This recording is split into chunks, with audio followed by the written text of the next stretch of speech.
अश्व पर सवार हुए हैं। वन भ्रमण करने के लिए महाराज जब दिल्ली से निकल करके वन की ओर चले हैं, सानंद देखता जाता है पलकी उस बिसर बिहारी को, आंखें आलिंगन करती हैं पलकी उस क्यारी क्यारी को।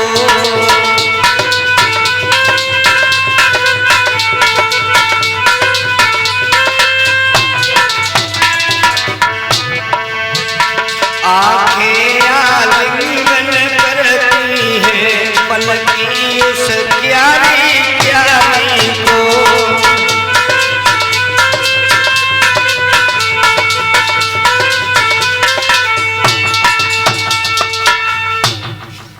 अश्व पर सवार होकर के भारत सम्राट महाराज परीक्षित वन की ओर जब जाते हैं, कुछ लोगों का ऐसा मत है कि परीक्षित महाराज जी वन में शिकार खेलने के लिए गए थे,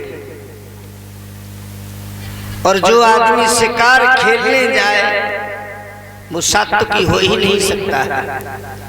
जो दूसरे का मांस खाए और उसे धर्मज्ञ कहा जाए, ये तो घोर अन्याय है। परीक्षित महाराज जी वन भ्रमण करने के लिए गए थे। बुजुर्गों, आज के समय में मनोरंजन के लिए अनेक अत्याधुनिक साधन तैयार हैं। घर में मन नहीं लग रहा है, टीवी चला लो, कोई कैसेट लगा के गाने सुन लो, भागवत सुन लो।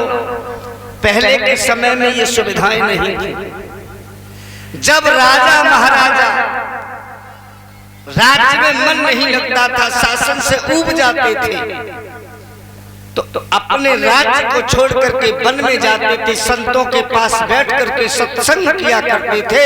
सत्संग से मन को शांति की प्राप्ति होती थी। लेकिन कुछ लोग ऐसा कह देते हैं कि परीक्षित महाराज जी वन में शिकार खेलने गए थे। परीक्षित महाराज शिकार खेलने नहीं गए थे। राजा लोग शिकार खेला करते थे। मैं ये नहीं कहता हूं कि राजा शिकार नहीं खेलते थे, शिकार खेला करते थे। शेर का भोजन है मांस। शेर भूखों मर सकता है, लेकिन कभी घास नहीं खा सकता है। उसे खाने के लिए आमिष ही चाहिए। लेकिन जब तक वो वन्य जीवों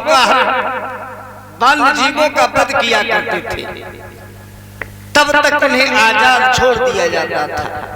जब वो इंसानों के लिए हिंसक सिद्ध हो जाते थे, तब राजा लोग उन हिंसक जीवों का शिकार खेला करते थे। निर्दोष जीवों की हत्या राजा नहीं करते थे। लेकिन आज के समय में पहले के समय में बहुत अंतर है। आज के समय में अगर घर में छोटी सी भी पार्टी हो जाए, कोई खुशी हो जाए, तो कटवा ले और 5 किलो। आज के समय में आदमी ने फैशन बना ली है मांस खाना। अरे तुम्हें खुशी है तो इसका मतलब है कि दूसरे की हत्या करा दो। खाना है तो प्रकृति ने अनेक चीजें हैं जो उनसे भी ज्यादा सेहतमंद हैं, लेकिन इंसान पशुओं का आहार ग्रहण करने लगा। आदमी से कोई भली बात कह दो तो बहुत बुरा लगेगा, और कह दो बारे शेर तो फूल के बम हो जाएगा। लेकिन ये नहीं सोचेगा कि ये भी तो एक जानवर है। आदमी से जानवर कह दो तो बुरा मान जाएगा, और थोड़ी बड़ाई करते हुए कह दो बारे मेरे शेर, तब फूल के बम हो जाएगा। लेकिन ये नहीं सोचेगा कि उपाधि तो जानवर की है। परीक्षित महाराज जी जब वन भ्रमण कर रहे थे, परीक्षित महाराज जी के कानों में एक दर्द भरी आवाज आती है कि कोई है इस भू पर जो हम तीनों की रक्षा करे, हमारी सहायता करे। क्योंकि एक गाय एक बैल आगे आगे भागते आ रहे थे, पीछे से एक काला करूप चांडाल है।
पर कछु नीचे को कुछ लंगड़ाता सा आता है।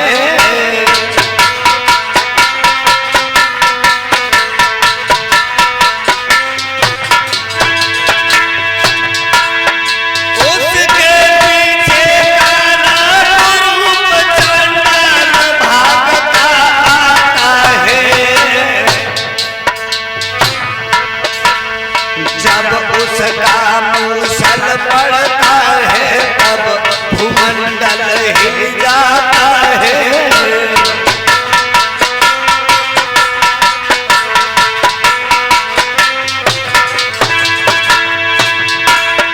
जब उसका मूसल पड़ता है तो भूमंडल हिल जाता है। जब उसका मूसल पड़ता है तब भूमंडल हिल जाता है।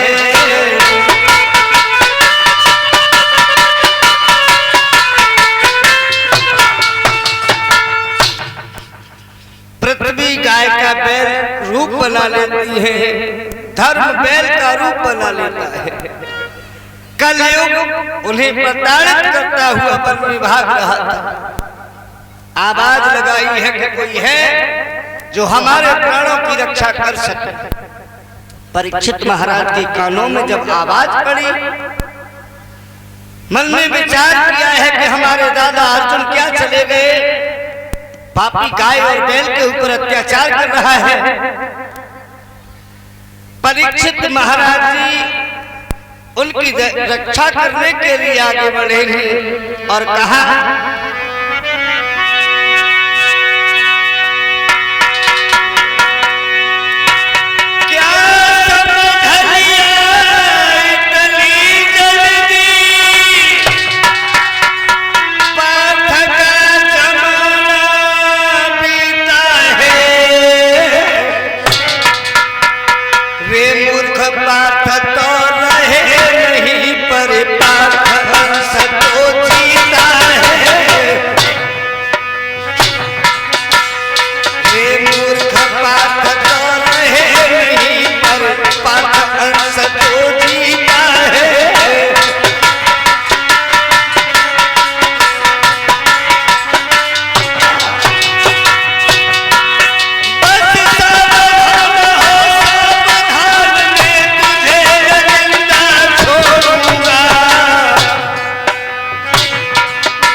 परीक्षित कहने लगे हैं कि मूर्ख, तूने गाय और बैल के ऊपर अत्याचार किया है, हम तुझे जिंदा नहीं छोड़ेंगे।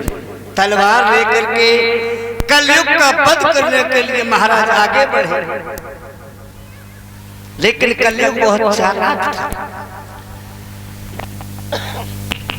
कहने लगा है, महाराज आप अगर हमारा वध करना चाहते हो तो बेशक से कर देना। आप भारत के सम्राट हो, वध कर सकते हो, लेकिन हमारा वध करने से महाराज आपत्ति तो टल सकती है, लेकिन ब्रह्मा जी की आन मिट जाएगी। आप वध करना चाहते हो कर देना, लेकिन एक प्रश्न का आप समाधान कर दीजिए। अगर एक पिता के 4 पुत्र हों, 3 को पिता की संपत्ति में हिस्सा दिया जाए, 1 को बेदखल कर दिया जाए, तो महाराज ये न्याय होगा या अन्याय होगा? परीक्षित महाराज जी कहने लगे हैं, ये तो घोर अन्याय होगा। एक पिता के अगर 4 पुत्र हैं तो पिता की संपत्ति में बराबर के अधिकारी हैं। ये तो अन्याय हो जाएगा।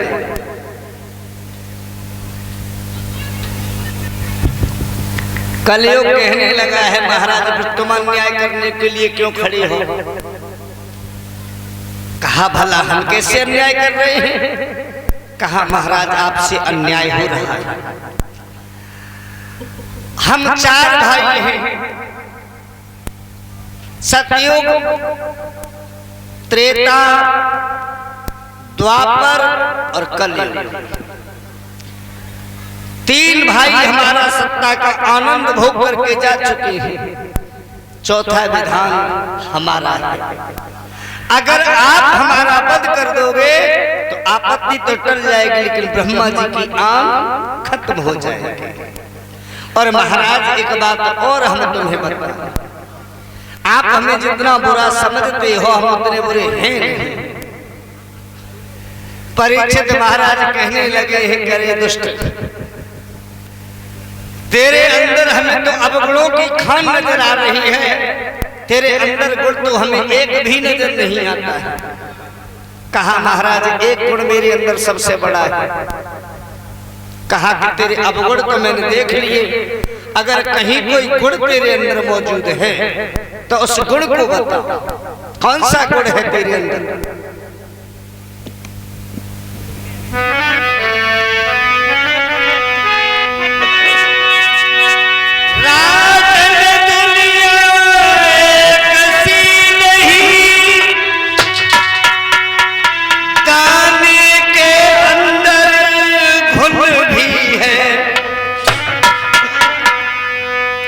हर एक वस्तु पर गौर करो तो गुण भी है, अपगुण भी है।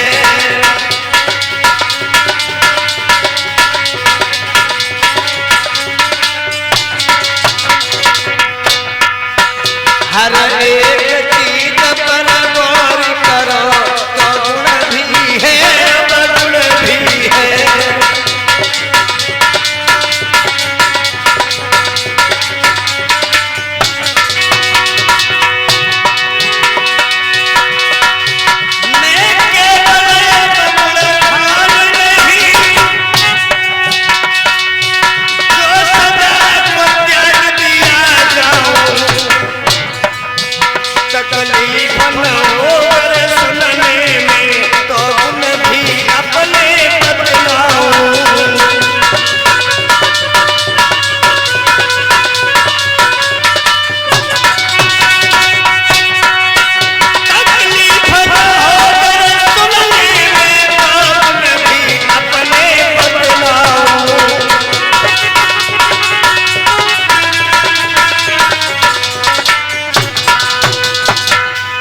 कहा महाराज अगर हर एक वस्तु पर गौर करोगे तो जिसके अंदर गुण है उसके अंदर अवगुण भी भरे हुए हैं।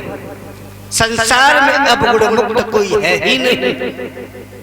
हम बैठ करके अगर ये कह दें कि हम अवगुण मुक्त हैं तो शायद हमसे बड़ा मूर्ख कोई होगा ही नहीं। जो अवगुण मुक्त संसार में हो गया है वो तो इस भवसागर से ही पार हो गया। जिनके अंदर अवगुण है वही तो इस मर्त्यलोक पर पड़े हुए हैं। अवगुण मुक्त तो भगवान के चरणों में लीन है। कहा कि तेरे अवगुण तो हमने देख ही लिए हैं, कोई गुण अगर मौजूद है तो बताओ। कहने लगा कि महाराज सबसे बड़ा गुण मेरे अंदर एक है। पहले भगवान की भक्ति के लिए, भगवान के दर्शन के लिए हजारों वर्षों तक बैठ करके भगवान की भक्ति करनी पड़ती थी, लेकिन उस मोहनी मूर्ति का दर्शन ही नहीं होता था। महाराज मेरे शासन काल में मन वाणी कर्म से पवित्र होकर के अगर प्रभु को स्मरण किया जाएगा तो इस भव सागर से जीव हमेशा हमेशा के लिए पार हो जाएगा।